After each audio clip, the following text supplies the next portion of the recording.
امام بخاری رحمتullah علیہ کا نام آپ نے سنا ہے، آپ کو معلوم ہے امام بخاری رحمتullah علیہ بیمار پڑ گئے. بخاری بیمار پڑ گئے. جب بیمار پڑ گئے تو امام بخاری رحمتullah علیہ کا قارورہ سمجھتے ہیں؟ پیشاب کو جیسے آج بھی ہوتا ہے نا، پیشاب ٹیسٹ کرتے ہیں، خون ٹیسٹ کرتے ہیں. پرانے زمانے میں بھی اطباء دیکھتے تھے. امام بخاری رحمتullah علیہ کا پیشاب قارورہ لے گئے طبیب کے پاس، حکیم کے پاس. تو اس نے دیکھ کر کہا یہ ایک ایسے انسان کا قارورہ یا پیشاب ہے جس آدمی نے ایک زمانے سے روکھی روٹی کھائی ہے، سالن تک اس کو نصیب نہیں ہوا ہے. بڑی قربانی اللہ کی بندو. سوکھی روٹیاں کھا کر محدثین کرام نے اس دین کی حفاظت کی ہے.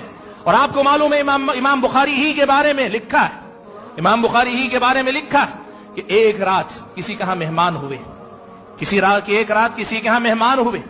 مہمان نے دیکھا کہ امام بخاری رحمتullah علیہ ایک رات میں 14 مرتبہ اٹھے اور اٹھ کر بار بار وہ جو اپنے نسخہ حدیثیں لکھ کے رکھتے ہیں وہ کھول کر دیکھتے ہیں، پھر بند کرتے ہیں، سو جاتے ہیں، پھر تھوڑی دیر بعد اٹھتے ہیں، سوتے ہیں، پھر سو جاتے ہیں. کیا مطلب ہے معلوم آپ کو؟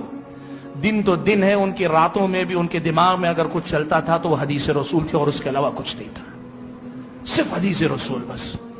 آدمی سونے والا دن میں رات میں اگر 14 مرتبہ اٹھ جائے، ہم کیا کہتے ہیں؟ دوسرے سارا دن 14 لوگوں کو کم سے کم سناتے، رات بھر سو نہیں سکا.